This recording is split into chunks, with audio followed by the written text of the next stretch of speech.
Overseas community کی جو سوچ ہے, جو پرسیپشن قائم کرنے کی کوشش کی گئی کہ فوج اور ان کے درمیان بہت فاصلے آ چکے ہیں, یہ دیکھیں نا آپ, ایک بیانیہ جو ہے وہ بالکل دم توڑ ہم اوورسیز پاکستان میں سرمایہ کاری نہیں کرنا چاہتے ہیں, اوورسیز جو ہے وہ فوج سے محبت نہیں کرتے ہیں, اوورسیز جو ہے وہ ریاست سے مایوس ہو چکے ہیں. پی ٹی آئی کی طرف سے یا مخالفین کی طرف سے یہی باتیں کی جا رہی ہیں نا کہ اوورسیز جو ہیں وہ ملک سے متنفر ہو گئے ہیں. ہندوستان کو پروموٹ جب کیا جاتا ہے, یہی جو ہمارا ڈیجیٹل دہشت گردوں کی جانب سے, وہ کہتے ہیں کہ امریکہ میں دیکھو ان کی کتنی مضبوط لابی ہے, یورپ میں کتنی مضبوط لابی ہے. تو بھائی جنات کے بچے تھوڑی بیٹھے ہوئے, انسان کے بچے بیٹھے ہوئے نا, کہ کوئی بھی صحافی ذرائع کا نام لگائے گا اور جو چاہے گا خبر دے دے گا, انشن خبر دے دے گا. تو یہ بھی ہم نے دیکھا کہ اوورسیز بھی خاص سے اس میں دلچسپی رکھتے ہیں کہ بلوچستان کو صرف دہشت گردی یا انتشار کی وجہ سے یاد نہیں رکھا, بلکہ جو اس کے ہمیں وہاں وسائل نظر آتے ہیں اس کو بھی فوکس میں رکھا ہوا. بھارتی ایجنسی رو نے فری بلوچستان موومنٹ چلائی تھی, تو اس میں انہوں نے ہندوستانی شہریوں کو استعمال کیا تھا.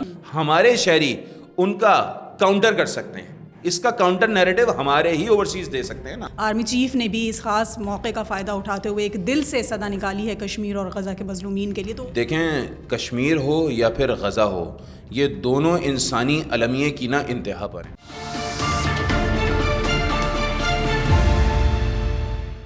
السلام علیکم. اینگل 360 کے ایک اور پوڈ کاسٹ کے ساتھ میں ہوں آپ کی میزبان سمین نواز. آج ہم بات کریں گے ایک ایسی کہانی کی جو کہانی ہے ایک ملک کی, ایک خواب کی, اور ان لوگوں کی جو سمندر پار رہ کر بھی اپنے وطن کے لیے جی رہے ہیں. آج ہم بات کریں گے اس ولولہ انگیز خطاب کی جس نے لاکھوں دلوں میں امید جگا دی. اوورسیز پاکستانیز کنونشن سے army chief general Syed Asim Munir کا تاریخی خطاب, جہاں گونجے نعرے, بجا حوصلہ اور گونجی پاکستان کی آواز. یہ صرف ایک تقریر نہیں تھی, بلکہ یہ تھا ایک پیغام. آئیے بات کرتے ہیں ان جذبات کی جو صرف ایک محب وطن دل ہی محسوس کر سکتا ہے. اور اس پر بات کرنے کے لیے ہمارے ساتھ موجود ہیں سینئر اینکر پرسن علی عابد. السلام علیکم علی, کیسے ہیں آپ؟ الحمدللہ سمین, آپ بتائیں کیسی ہیں؟ ٹھیک ٹھاک ہے. آپ کا انٹرو ماشاءاللہ سے بڑا زبردست رہا, اور موجودہ جو آرمی چیف صاحب ہیں عاصم منیر صاحب, انہوں نے جو خطاب کیا ہے اوورسیز کنونشن سے, تو اس میں جو سب سے اہم بات دیکھنے میں آئی ہے وہ ان کا شعر آیا ہے, اور وہ بڑا زبردست انہوں نے شعر پڑھا کہ اپنی ملت پر قیاس اقوام مغرب سے نہ کر, خاص اقوام میں قوم رسول ہاشمی. تو یہ جو ہم دیکھ رہے ہیں نا کہ جب سے وہ اپنے عہدے پر براجمان ہوئے ہیں, تو پی ٹی آئی کی طرف سے, ان کے سوشل میڈیا بریگیڈ کی طرف سے جس طریقے کی پوسٹیں کی جا رہی ہیں, جس طریقے کے بیانات داغے جا رہے ہیں, جس طریقے سے اے آئی فیبریکیٹڈ جو ہے وہ ویڈیوز جو ہے وہ ڈالی جاتی ہیں, تضحیک آمیز, تنقید کا جو ہے نا وہ لفظ استعمال ہوتا ہے اور تضحیک کی جاتی ہے. تو ہم یہ دیکھ رہے ہیں کہ اس کے جواب میں اب موجودہ جو اسٹیبلشمنٹ ہے, یا اسٹیبلشمنٹ کے جو چیف ہیں, آرمی چیف صاحب ہیں, وہ ایک نیشنل نیریٹو کے لیے کام کر رہے ہیں. ہم نے دیکھا ہے کہ چاہے مغربی ممالک میں جانا ہو, ہمارے وزیر اعظم صاحب جائیں تو وہ ان کے ساتھ جاتے ہیں, ساتھ ساتھ عرب ممالک کے دورے ہوتے ہیں, یا پھر اس طریقے سے نوجوانوں کے کنونشنز ہوتے ہیں, مختلف یونیورسٹیز کے لوگ آتے ہیں, اسٹوڈنٹس آتے ہیں, بزنس کمیونٹی کے لوگ ان سے انٹریکٹ ہوتے ہیں. اب وہ ایک نیشنل بیانیہ بنانے کی طرف کا سفر جو ہے وہ شروع ہو چکا ہے. ہم یہ دیکھ رہے ہیں کہ بڑا اچھا اسٹیپ ہے کہ اوورسیز کمیونٹی کو جس طرح سے یہ بریف کیا جاتا تھا, یا یہ بتانے کی کوشش کی جاتی تھی پاکستان میں موجود لوگوں کو کہ جی ایک اوورسیز کمیونٹی کی جو سوچ ہے, جو پرسیپشن قائم کرنے کی کوشش کی گئی کہ فوج اور ان کے درمیان بہت فاصلے آ چکے ہیں, یہ دیکھیں نا آپ, ایک بیانیہ جو ہے وہ بالکل دم توڑ. ہمیشہ پی ٹی آئی کی طرف سے یا مخالفین کی طرف سے یہی باتیں کی جا رہی ہیں نا کہ اوورسیز جو ہیں وہ ملک سے متنفر ہو گئے ہیں, اوورسیز پاکستان میں سرمایہ کاری نہیں کرنا چاہتے ہیں, اوورسیز جو ہے وہ فوج سے محبت نہیں کرتے ہیں, اوورسیز جو ہے وہ ریاست سے مایوس ہو چکے ہیں. مایوس ہو چکے ہوتے تو سب سے زیادہ ریمیٹنس نہیں بھیجتے, $4.1 ارب کی ریمیٹنس بھیجنی شروع کر دی. جو ریکارڈ پچھلے سال تھا اس ریکارڈ کو اس سال نے توڑا ہے, اور کہا جا رہا ہے کہ اگلا سال جو ہے وہ اس سال کے ریکارڈ کو توڑ دے گا. اس سال تقریباً 37 سے 38 ارب کی ریمیٹنس کہی جا رہی ہے کہ وہ بھیجی جائے گی. جتنے لیگل دروازے تھے وہ سارے بند ہو گئے ہیں. ساتھ ساتھ جو اوورسیز کی انویسٹمنٹ ہے وہ پاکستان بہت تیزی سے آنی شروع ہو گئی ہے. تو بات یہ ہے کہ یہ جتنی بھی چیزیں ہیں وہ ظاہر سی بات ہے, جب آپ ایک نیشنل نیریٹو کریٹ کرنے کی طرف جاتے ہیں تو ہی ساری کی ساری چیزیں جو ہے نا پھر وہ بہتر ہوتی ہیں. اور اوورسیز بہرحال پاکستان کا ایک بہت بڑا اثاثہ ہے. ملین آف پیپلز ہیں جو پاکستان سے باہر رہتے ہیں, اور جس طریقے سے وہ جو برین ڈرین کی اصطلاح استعمال ہوتی ہے نا, تو انہوں نے کہا نا یہ برین ڈرین نہیں ہے, یہ برین گین ہے. اب ظاہر سی بات ہے آپ کو ضرورت ہے, ملک کو ضرورت ہے 10 انجینئرز کی, پیدا 100 اور ہیں, تو بھائی وہ 90 بے روزگار تو نہیں رہیں گے نا, وہ باہر جائیں گے, وہ ریمیٹنس بھیجیں گے. نہیں, ریمیٹنس بھی بھیجیں گے, اور پھر یہ ہے کہ آپ کا پاکستان کا جو بھی ایک کہا جاتا ہے کہ کمیونٹی آپ کی اسٹرانگ ہوگی, پاکستان کو ریپرزینٹ کر رہے ہیں, بتا رہے ہیں کہ یہاں پر کس طرح کے لوگ پائے جاتے ہیں, یہاں سے کتنے زیادہ کوالیفائڈ لوگ باہر جا کر اپنی سروسز دے رہے ہیں. ایک چیز اور دیکھیے گا, ہندوستان کو پروموٹ جب کیا جاتا ہے یہی جو ہمارا ڈیجیٹل دہشت گردوں کی جانب سے, وہ کہتے ہیں کہ امریکہ میں دیکھو ان کی کتنی مضبوط لابی ہے, یورپ میں کتنی مضبوط لابی ہے. تو بھائی جنات کے بچے تھوڑی بیٹھے ہوئے, انسان کے بچے بیٹھے ہوئے نا. تو انسان کے بچے ظاہر سی بات ہے, پاکستان کے engineer, doctors, paramedical staff, technician, labour, یہ جب جائے گی تو وہاں پہ کمیونٹی اسٹرانگ ہوگی. ایک جگہ جہاں 100 بندہ رہتا ہے, جب وہاں پہ 1000 بندہ ہو جائے گا تو ظاہر سی بات ہے وہ اپنے لوگوں کو سب سے پہلے لوگ سپورٹ کرتے ہیں نا. تو یہ برین گین کی جو بات کی ہے, جو اصطلاح استعمال کی ہے, وہ میرے خیال سے بہت بہتر کی ہے. اس کو جو بتایا جاتا ہے یا یہ بیانیہ بنایا جاتا ہے کہ یہ برین ڈرین ہے, برین ڈرین نہیں ہے, واقعی میں برین گین ہے کہ آپ اپنا دماغ دنیا بھر میں پھیلا رہے ہیں. چاہیے بالکل. اچھا, پھر ابھی اس کے علاوہ بھی انہوں نے اپنی اسپیچ میں جس طرح سے سوشل میڈیا کے اوپر ایک اور بات کی کہ جو فیک نیوز والی جو بات ہے, اور بہت جلدی پروپیگنڈا بنا دیا جاتا ہے کسی بھی بات کو, کہ جو بھی ہم یہ سمجھتے ہیں کہ ڈیجیٹل دہشت گردی ہو رہی ہے یا پھر فتنہ الخوارج کی چیزیں, تو اس کو بھی انہوں نے فوکس کیا کہ پہلے مکمل طور پہ آپ اس کو تحقیق کر لیں کہ آیا واقعی خبر ہے یا نہیں. تو اس سے یہ سمجھتے ہیں کہ اس وقت فیک نیوز کے حوالے سے جو لوگوں کو شعور دینے کی بات ہو رہی ہے اس میں کتنی جو ہے وہ سنجیدگی نظر آتی ہے اور لوگ اس کو کس طرح سے لے رہے ہیں. دیکھیں, پاکستان میں سب سے بڑا المیہ تو یہ ہے کہ کوئی بھی صحافی ذرائع کا نام لگائے گا اور جو چاہے گا خبر دے دے گا, ان شنڈ خبر دے دے گا, اور اس نے کہنا ہے کہ مجھ سے میرے ذرائع مت پوچھے جائیں. اب ذرائع کے معاملات پہ وہ کچھ بھی بول دے, کسی کی چار دیواری میں بھی گھس جائے گا, وہ کسی کی چار دیواری میں گھس جائے گا, وہ کسی کے جو ہے نا وہ گھر میں گھس جائے گا, جو چاہے گا کرے گا, اس کو کوئی پوچھنے والا نہیں ہے. تو ہمارے یہاں پھر ایک اور بھی بات ہے, الحمدللہ بحیثیت مسلمان اگر ہم بات کریں تو قرآن میں خود لکھا ہوا ہے کہ جب آپ کے پاس کوئی خبر آئے تو سب سے پہلے اس کی تصدیق کرو, چھان پٹک کر لو بھائی کہ وہ صحیح ہے یا غلط ہے. یہی تو نہیں ہے نا کہ ذرائع کے نام سے دے دی خبر. تو یہ ذرائع کے نام سے خبر پہ اعتقاد نہیں کرنا چاہیے, ایمان نہیں لانا چاہیے. کوئی بھی خبر آئے اس خبر کی آپ کو سب سے پہلے تصدیق کرنی چاہیے.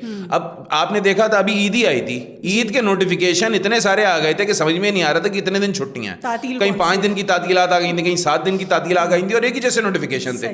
تو وہ تصدیق جو ہے وہ کرنی لازمی ہوتی ہے. اور آپ یہ بھی دیکھیں نا کہ سوشل میڈیا جب سے آیا ہے, جب سے فیس بک اور یہ سب پلیٹ فارمز آئے ہیں, فیک نیوز کا بازار بہت بڑے پیمانے پر گرم ہو گیا ہے. اب یہ فیکٹ چیک کیوں آیا ہے, یہ اسی بنیاد پر آیا ہے نا, جن لوگوں نے سوشل میڈیا لانچ کیا انٹرنیشنلی, انہوں نے ہی فیکٹ چیک بھی کر دیا ہے. تو آپ جو ہے اس سے بھی پتہ لگا سکتے ہیں کہ فیک نیوز ہے یا ریئل نیوز ہے. اب فیک نیوز پھیلانا بڑی آسان ہے, کچھ بھی آپ ڈال دیں اور کسی بھی ملک میں جو ہے وہ آپ اس وقت افری تفری پھیلا دیں. وہ آپ کو یاد ہوگا ایک عرب اسپرنگ آئی تھی. عرب اسپرنگ کیسے آئی تھی؟ ہم نے سیریا کا حال دیکھ لیا نا, ہم نے یمن کا حال دیکھ لیا نا, ہم نے جو ہے وہ دیگر اور جو ممالک جو تباہ و برباد ہوئے ان کا حل دیکھ لیا نا. وہ کس بنیاد پر آیا کہ وہاں پر ڈیجیٹل میڈیا کے ذریعے یہی فیک نیوز پھیلائی گئیں, اور وہاں پہ ریاست اس کے شہریوں ان سب کو آپس میں متنفر کیا گیا, اور پھر کیا صورت حال آئی ہم نے دیکھ لی, ملا کسی کو کچھ نہیں, تباہ و بربادی آ گئی. بلوچستان کا بھی ذکر کرتے ہیں کیونکہ اپنی اسپیچ میں اس کو انہوں نے یاد رکھا اور ماتھے کا جھومر قرار دیا ہے, اور یہ بھی بتایا کہ جو اوورسیز پاکستانی کس طرح سے اس وقت بلوچستان میں جو ایک انتشار ہے یا جو افراتفری اس کو ختم کرنے کے لیے, یا ہم جس طرح سے اس میں اکانومی مزید گرو کرنا چاہ رہے ہیں اس کے لیے کیا اپنا کردار ادا کر سکتے ہیں. تو یہ بھی ہم نے دیکھا کہ اوورسیز بھی خاص سے اس میں دلچسپی رکھتے ہیں کہ بلوچستان کو صرف دہشت گردی یا انتشار کی وجہ سے یاد نہیں رکھا, بلکہ جو اس کے ہمیں وہاں وسائل نظر آتے ہیں اس کو بھی فوکس میں رکھا ہوا ہے. دیکھیں بات سنیں, اب اپرچونٹیز کریٹ ہو رہی ہیں. بلوچستان پاکستان کا مستقبل ہے, معدنیات کو لے کر, ٹرانسپورٹ کو لے کر, اس کے علاوہ روڈ نیٹ ورکس کو لے کر, سی پیک کا اگر کہا جائے تو وہ دل, گردہ, پھیپڑا ہر کچھ ہے. صحیح ہے نا, آپ کا بلوچستان سب کچھ ہے اس وقت. سی پیک کا مین مرکز ہی وہی ہے. تو سی پیک میں بے پناہ جو ہے وہ بزنس کے مواقع ہیں. پھر بلوچستان کے اندر معدنیات کے معاملات ہو گئے, منرلز کے معاملات ہو گئے, اس کو لے کر بے پناہ مواقع ہیں. تو جو اوورسیز پاکستانی ہیں, جو بلینئرز ہیں, جو بڑی بڑی کمپنیاں وہاں پہ رکھتے ہیں, تو ان کو بھی ظاہر سی بات ہے انویسٹمنٹ کی دعوت دی گئی ہے. اچھا, ہر کوئی سب سے زیادہ کمفرٹ زون کا محسوس کرتا ہے اپنی ہوم لینڈ میں. اگر ایک اوورسیز پاکستانی جس کا تعلق بھلے سے پنجاب سے ہو, کے پی کے سے ہو, بلوچستان سے ہو, سندھ سے ہو, اس کو اگر اپرچونٹی پاکستان میں مل رہی ہوگی اور under the umbrella of I S F C مل رہی ہوگی, تو اس کو کتنا فائدہ ہوگا, وہ اسی میں آئے گا نا. دوسری چیز یہ ہے کہ اوورسیز پاکستانی ایک اور بھی بہت اچھا کام کر سکتے ہیں. آپ نے دیکھا تھا کہ یہ جو بھارتی ایجنسی را نے فری بلوچستان موومنٹ چلائی تھی تو اس میں انہوں نے ہندوستانی شہریوں کو استعمال کیا تھا, پلے کارڈز اٹھوائے تھے, یہ سارے کام رہے, ساری ڈرامے بازیاں ہوئی تھیں نا. اور ہم نے دیکھا تھا کہ لندن کی جو ہے نا وہ بسوں پہ جو ہے نا کچھ اس طریقے کے کارڈز لگوا دیے گئے تھے, تو وہ انہوں نے اپنے ہی شہریوں کو استعمال کیا تھا. ہمارے شہری ان کا کاؤنٹر کر سکتے ہیں, اس کا کاؤنٹر نیریٹو ہمارے ہی اوورسیز دے سکتے ہیں نا دنیا میں. ہم بتا سکتے ہیں کہ ہمارا بلوچستان ایسا نہیں ہے جیسا تم سمجھتے ہو, ایسا وہاں پر ہوتا نہیں ہے جیسا تم بتاتے ہو. ٹھیک ہے مسائل ہوتے ہیں, ہر جگہ ہوتے ہیں, ایسی بات نہیں ہے کہ مسائل نہیں ہیں. مسائل ہم اس شہر میں, شہر قائد میں بیٹھے ہوئے ہیں, یہاں پر بھی ہیں, پنجاب میں بھی ہیں, کے پی کے میں بھی ہیں, بلوچستان میں بھی ہیں, کہیں کم ہیں کہیں زیادہ ہیں, کہیں ریاست سے لوگ ناراض بھی ہوتے ہیں, ان کو ریاست منا بھی لیتی ہے. لیکن جو پورٹرے کیا جاتا ہے کہ جی ابھی بلوچستان بس الگ ہونے والا ہے, جی ابھی بلوچستان میں تو شورش برپا ہے, وہاں تو کوئی جا نہیں سکتا, تو بھائی یہ جو بڑی بڑی ملٹی نیشنلز کمپنی ہیں, دنیا کی بڑی بڑی جو کمپنیاں ہیں جو مائننگ کا کام کرتی ہیں, جو منرلز نکالتی ہیں یا دیگر روڈ انفراسٹرکچر بلڈ کرتی ہیں, وہ سب کیوں کام کر رہی ہیں؟ اگر ایسی صورتحال ہوتی تو پھر تو وہ کام نہیں کر رہی ہوتی. اور ہم اس موقع پر یہ دیکھ رہے ہیں کہ اوورسیز کے ساتھ جب یہ فورم منعقد ہوا اور پھر آرمی چیف نے خطاب کیا, تو جس طرح سے ہر موقع پر ہم اپنے شہدا کو یاد رکھتے ہیں, اس موقع پہ بھی ہم ان کو نہیں بھولے, اور ان کا ذکر کرتے ہوئے یہی کہا گیا کہ جی ہم ان کو جو پراؤڈ فیل کرتے ہیں اور جس طرح سے ان کی قربانیاں ہیں اس مملکت کے لیے, اس کو ایک مرتبہ پھر سراہا گیا. اور اوورسیز بھی اس چیز کو اون کرتے ہیں کہ پاک فوج یا ہر ایک سپاہی کس طرح سے اپنی جان ہتھیلی پہ رکھ کر اس ملک کا دفاع کر رہے ہیں. دیکھیں ایک جو سولجر ہوتا ہے نا وہ دو حوالوں سے بنتا ہے, ایک اس کی فیملی کی قربانیاں, ایک ٹیکس پیئر کی قربانیاں. یہ بڑا سمجھنا پڑے گا. ایک سولجر بنتا ہے, ٹیکس پیئر کے بے پناہ پیسہ خرچ ہوتا ہے ایک سولجر کو بنانے میں, آسان کام نہیں ہے. لاکھوں کروڑوں روپیہ انویسٹ کیا جاتا ہے, اس کو ٹرین کیا جاتا ہے, اس کو ایجوکیٹ کیا جاتا ہے, یہ ساری چیزیں ہوتی ہیں. دوسری چیز کیا ہوتی ہے, اس کے گھر والوں کی قربانی ہوتی ہے, وہ سب سے بڑی قربانی ہوتی ہے. ایک عام آدمی ہم نے دیکھا جو سڑک چلتے کسی ٹینکر کے نیچے آ جاتا ہے یا کسی اسٹریٹ کرائم کا شکار ہو جاتا ہے, آپ نے دیکھا ہے پوری فیملی ڈسٹرب ہو جاتی ہے, زندگی بھر کے لیے ہو جاتی ہے. چھوٹے چھوٹے معصوم بچے اگر یتیم ہو جائیں تو ان کے اوپر کیا گزرتی ہے, جو عورت جوانی میں بیوہ ہو جائے اس کے اوپر کیا گزرتی ہے, جو بوڑھی ماں اپنے بیٹے جوان بیٹے کا لاشا دیکھتی ہے اس کے اوپر کیا گزرتی ہے. اب اندازہ لگائیں, ان سویلینز کو تو نہیں پتا ہوتا نا, ہم جیسے لوگ جو سویلینز ہیں ہمیں تو ہمارے گھر والوں کو نہیں پتا نا کہ ہمارے ساتھ اللہ نہ کرے ایسا کوئی سانحہ ہو جائے گا. جب کوئی ماں اپنے بچے کو فوج میں بھیجتی ہے تو وہ تو اس یقین کے ساتھ بھیجتی ہے یا اس پرائڈ کے ساتھ بھیجتی ہے کہ یہ شہید ہو کر آئے, وہ تو یہ اپنی سوچ رکھتی ہے.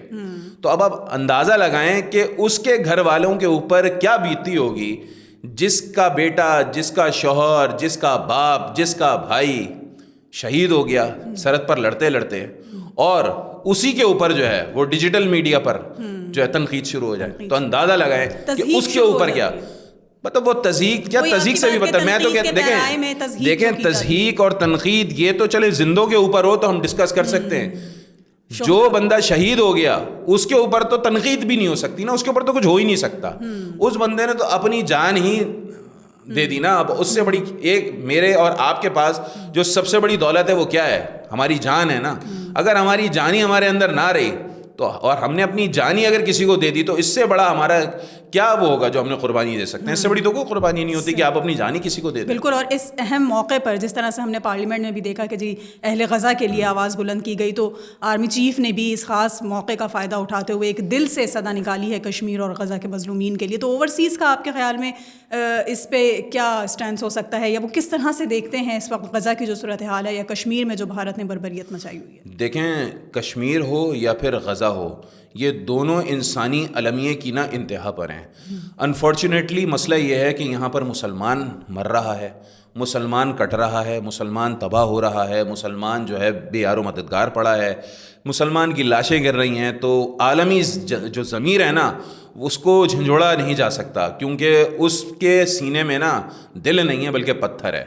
مغربی اقوام جو ہے نا وہاں صرف اور صرف انٹروین کرتی ہیں یا اس جگہ جا کے مسئلہ حل کراتی ہیں جو ان کے مفاد میں ہو. انفارچونیٹلی کشمیر کے معاملے میں بھی عالمی برادری خاموش ہے, ساتھ ساتھ غزہ کے معاملے میں بھی.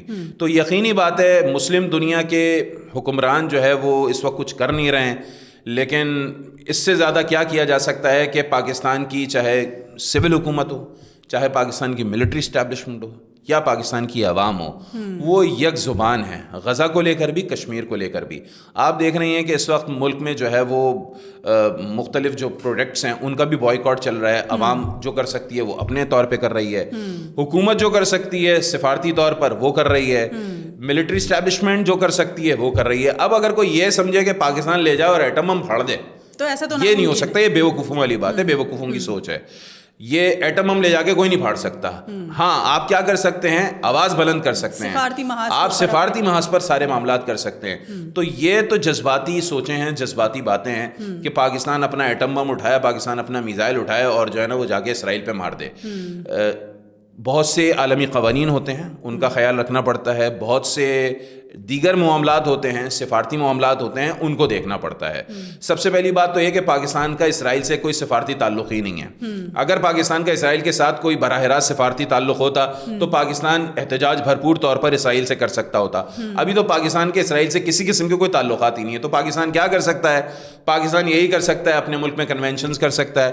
پاکستان جو ہے وہ مختلف عرب ممالک ہوں یا پھر مغربی ممالک ہوں، خاص طور پہ امریکی جو سفیر ہیں یا امریکہ کے دیگر جو لوگ ہیں سفارتکار ہیں ان سے بات کر سکتا ہے نا کہ یہ اسرائیلی بربریت کو رکوایا جائے، اور جو کشمیر میں بھارتی دہشت گردی جاری ہے، جو بھارتی بربریت جاری ہے، اس کو رکوایا جائے. تو پاکستان یہ کر رہا ہے اور میرے خیال میں بہت بہتر کر رہا ہے. اور ایک بڑی اچھی بات مجھے جو ان کے اس خطاب میں لگی وہ دو قومی نظریے کو زندہ رکھنے والی انہوں نے جو بات کی کہ اس وقت ہر پاکستانی کے اوپر یہ لازم ہے کہ وہ اپنے آنے والی نسل کو وہ کہانی ضرور سنائے کہ کس طرح سے پاکستان بنا اور کس طرح سے لوگوں نے قربانیاں دے کر اس سرزمین میں جو ہے وہ اپنی دنیا آباد. دیکھیں اگر دو قومی نظریے کو سمجھنا ہے تو آرمی چیف صاحب کی تقریر تو سن لی ہم نے اور جو انہوں نے کہا وہ آپ نے بتا بھی دیا.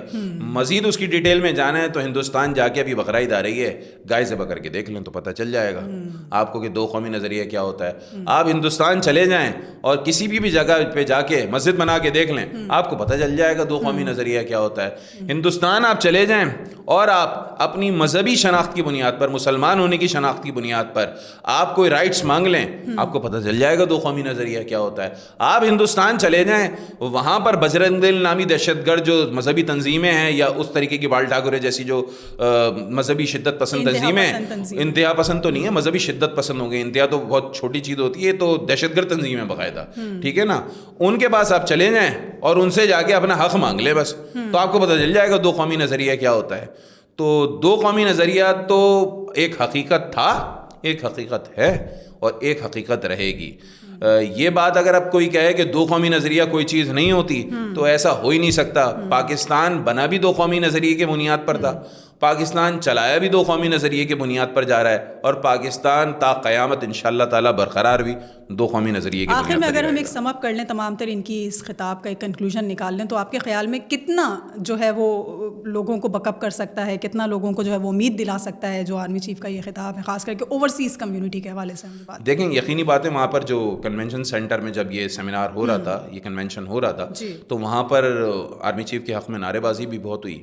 انہوں نے بہرحال جو بھی ان کے ذہن میں تھا، چونکہ وہ خود حافظ قرآن بھی ہیں تو وہ دین اور دنیا کے معاملات کو بہت طریقے سے بیلنس طریقے سے جو ہے نا وہ اپنی اسپیچ میں جو ہے نا وہ بتاتے ہیں. اور چونکہ قرآنی آیات وہ انہیں یاد بھی ہیں، اس کا ترجمہ بھی ان کو یاد ہے، تو وہ قرآنی آیات کا بھی ریفرنس دیتے ہیں، اس کے علاوہ اسلامک ہسٹری کا بھی ریفرنس دیتے ہیں، پھر جو موجودہ پاکستان ہسٹری ہے اس کا بھی ریفرنس دیتے ہیں. اوورسیز پاکستانیوں کو سمجھ میں الحمدللہ آ چکی ہے.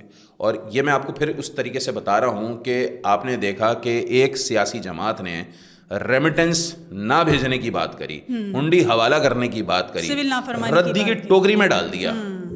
یہی دعویٰ تھا نا کہ اوورسیز پاکستانی اس سیاسی جماعت کے سب سے بڑے ووٹر ہیں، یہی بات ہوتی تھی نا. اس اوورسیز نے ردی کی ٹوکری میں بات ڈال دی اور جتنی پہلے ریمیٹنس بھیجی جاتی تھی اس سے 1.5 گنا کر دی، اور آنے والے وقتوں میں یہ شاید دگنی ہو جائے گی ریمیٹنس، ٹھیک ہے نا. تو اس چیز کو ہمیں سمجھنا پڑے گا کہ اوورسیز کو بنیادی طور پر آپ نے ایک پاتھ نہیں دیا، آپ نے ایک سوچ نہیں دی. اب پچھلے 1-1.5 سال سے اس لیول پہ کام ہو رہا ہے کہ اوورسیز کو ایک اعتماد دیا جا رہا ہے، ان کو بتایا جا رہا ہے کہ آپ پاکستان کے فرسٹ لیول کے شہری ہیں اور ہیں بھی دنیا بھر میں.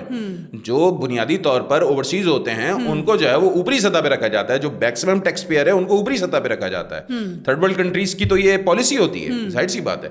تو پاکستان میں وہ ڈالرز بھیجتے ہیں, پاکستان میں وہ انویسٹمنٹ کرتے ہیں, باہر جا کے محنت مزدوری کرتے ہیں, یہاں پر وہ ڈالرز بھیج کے پاکستان کی ریاست کو بھی جو ہے وہ مدد دیتے ہیں, مضبوط بناتے ہیں, ساتھ ساتھ اپنی فیملی کو بھی مضبوط کرتے ہیں, ان کو بھی مدد پرووائڈ کرتے ہیں. تو اوورسیز کو اب ایک لائن آف ایکشن مل رہا ہے اور انشاءاللہ ہمیں یہ امید رکھنی چاہیے کہ آنے والے مہینوں میں یا آنے والے سالوں میں پاکستان بہت بہتر اکنامکلی بھی ہوگا, سفارتی مواز پہ بھی پاکستان بہت اچھی پوزیشن میں ہوگا, اور دفاعی لحاظ سے بھی انشاءاللہ تعالیٰ پاکستان بہت بہتر پوزیشن میں ہوگا. انشاءاللہ. بہت شکریہ علی آپ کا. Thank you. یہ صرف ایک تقریر نہیں تھی, یہ آئینہ تھا, ایک عزم تھا, ایک خواب کا, اور اس پاکستان کا جو ہم سب کے دلوں میں بستا ہے. اوورسیز پاکستانی صرف دور نہیں, دل کے قریب ہیں, وطن کے قریب ہیں, اور جب ان کے جذبے کو پاکستان کی سرزمین سے آواز آتی ہے تو صرف نعرے نہیں لگتے, تاریخ لکھی جاتی ہے. اس جذبے کے ساتھ ہم بھی کہیں گے پاکستان زندہ باد. دیکھتے رہیے اینگل 360.